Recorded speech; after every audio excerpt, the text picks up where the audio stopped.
KGF वाली बहू।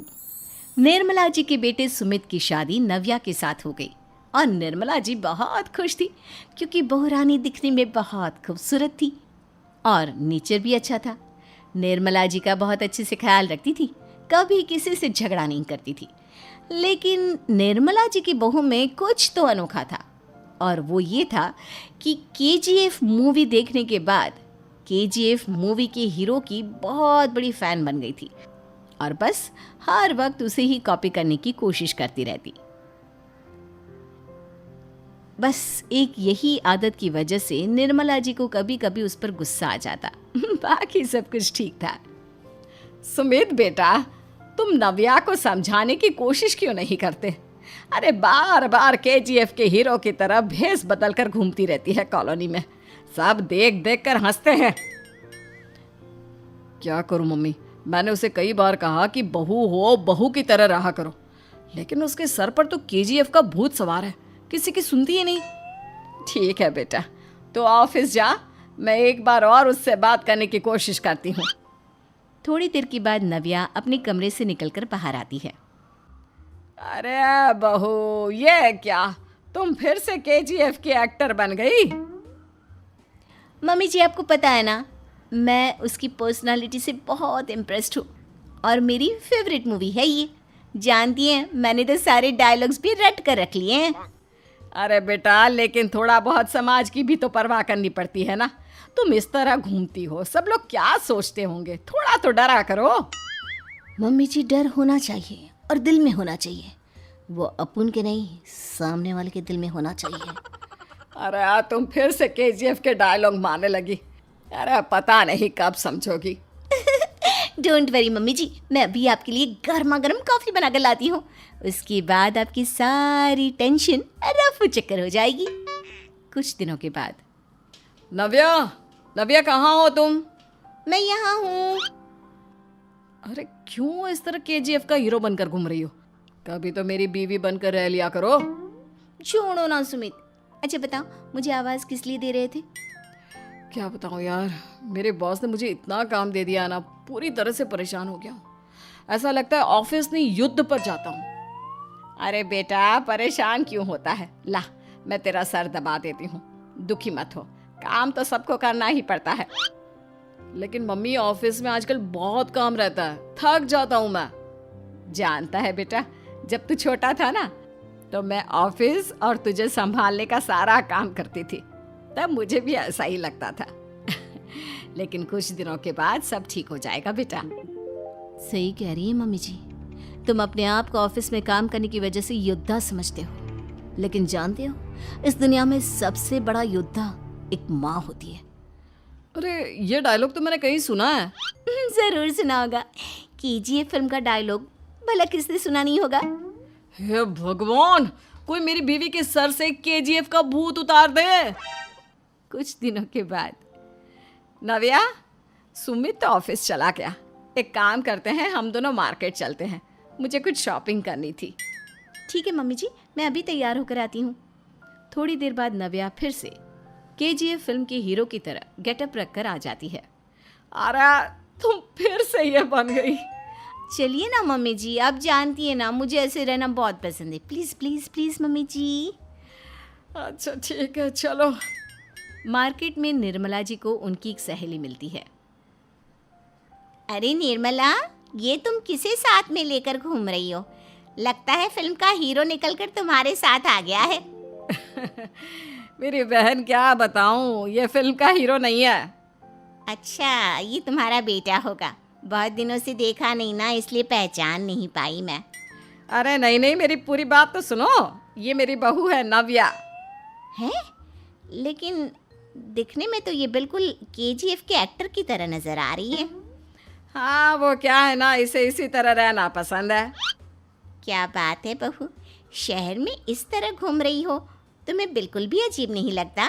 लोग तुम्हारे बारे में क्या कहेंगे? आंटी जी, जो शहर में रहने आता है ना, वो उसके बारे में सीखता है, और जो राज करने आता है ना, वो शहर को अपने बारे में सिखाता है। और मैं इस शहर को अपने बारे में सिखा रही हूँ। अरे ऐसा ही कुछ तो केजीएफ पिक्चर के हीरो ने भी बोला था ना अपनी फिल्म में। ये हुई ना बात, सही पहचाना आपने। केजीएफ फिल्म के हीरो का ही डायलॉग है ये। निर्मला जी और नव्या को मार्केट में शॉपिंग करते करते शाम हो जाती है और शाम को घर लौटते वक्त एक सुनसान सड़क पर अचानक से एक चोर उनके सामने आकर खड़ा हो जाता है। चुपचाप अपना सारा रुपया माल पैसा मुझे दे दो। क्यों दे दे पैसे? तुमने दिए क्या सामान खरीदने के लिए? ओए चुप कर। और इस तरह बहुरुपया बनकर क्यों घूम रहा है? अरे घूम रहा नहीं, घूम रही है, बहू है ये मेरी।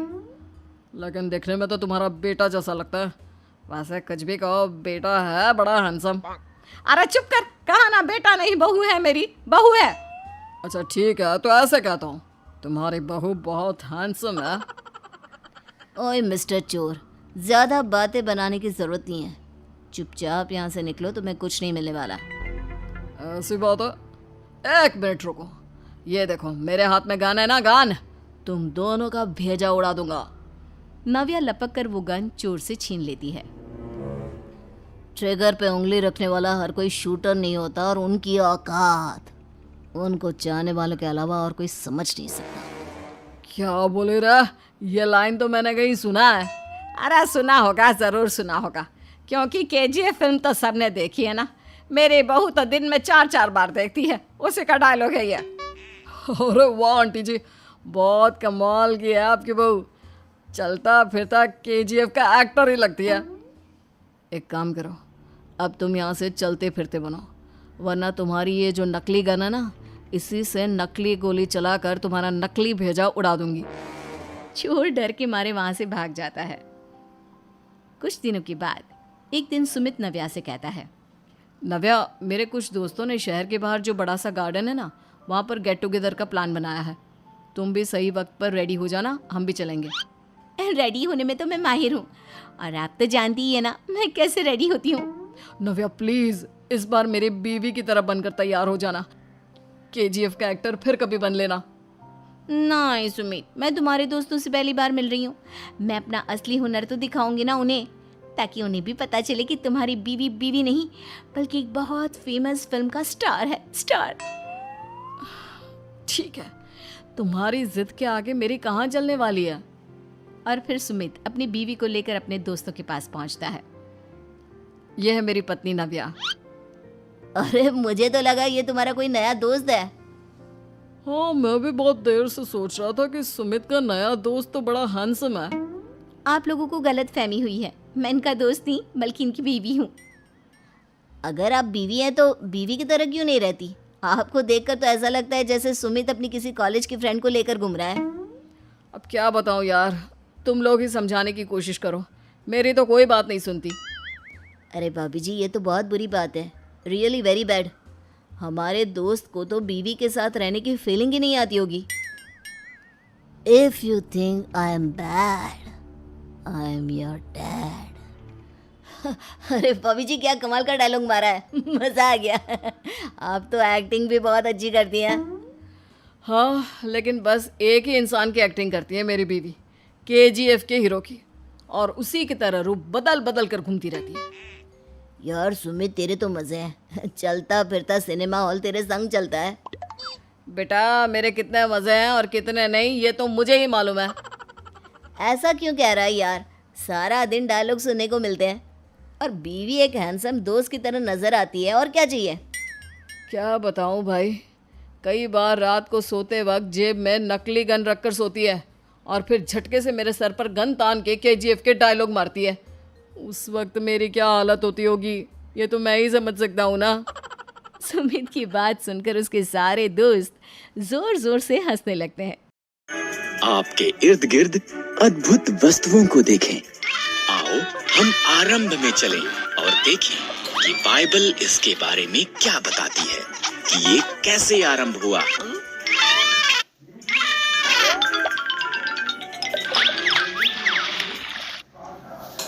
आरंभ में परमेश्वर ने आकाश और पृथ्वी को बनाया। परमेश्वर ने अंधेरे को एक तरफ किया और कहा उजियाला हो। उसने उजियाले को दिन कहा और उसने अंधेरे को रात कहा। पहला दिन हो गया। तब परमेश्वर ने ऊपर के पानी को नीचे के पानी से अलग करने के लिए एक अंतर बनाया। उसने उस अंतर को आकाश कहा। दूसरा दिन हो गया।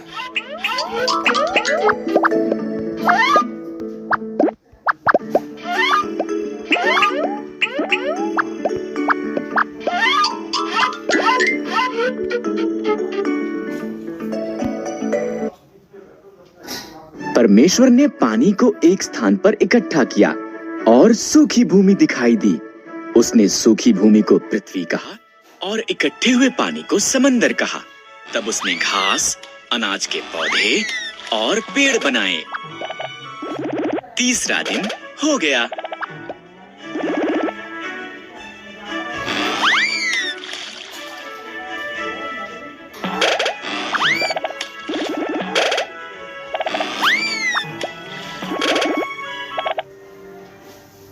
तब परमेश्वर ने आकाश में ज्योतियां बनाई।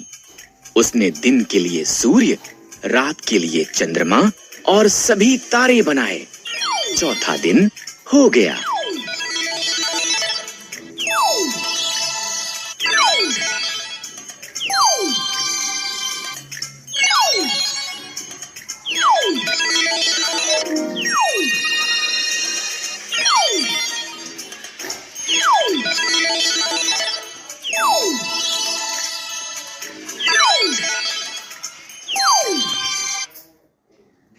परमेश्वर ने पानी में तैरने के लिए मछलियां और आकाश में उड़ने के लिए पंछी बनाए। फलों फूलों उसने उनसे कहा, संसार को संगीत और पानी में छपछपाने की आवाजों से भर दो। पांचवा दिन हो गया।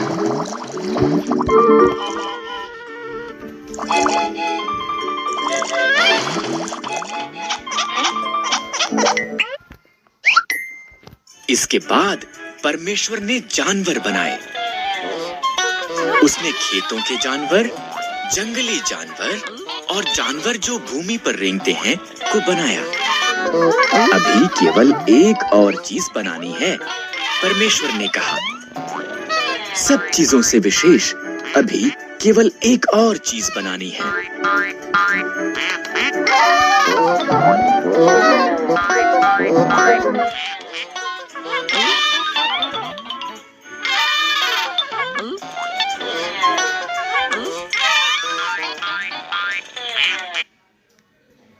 इस तरह परमेश्वर ने आदमी और औरत को उसके स्वरूप में बनाया। फलों फूलों उसने कहा, संसार पर अधिकार रखो, मछलियों, पंछियों और जानवरों की देखभाल करो। छठवां दिन हो गया।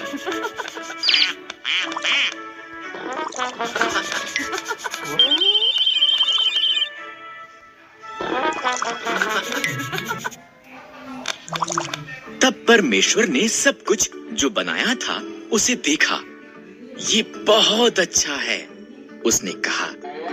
इस तरह सातवां दिन उसने विश्राम किया और उस दिन को विशेष बनाया। सातवां दिन हो गया।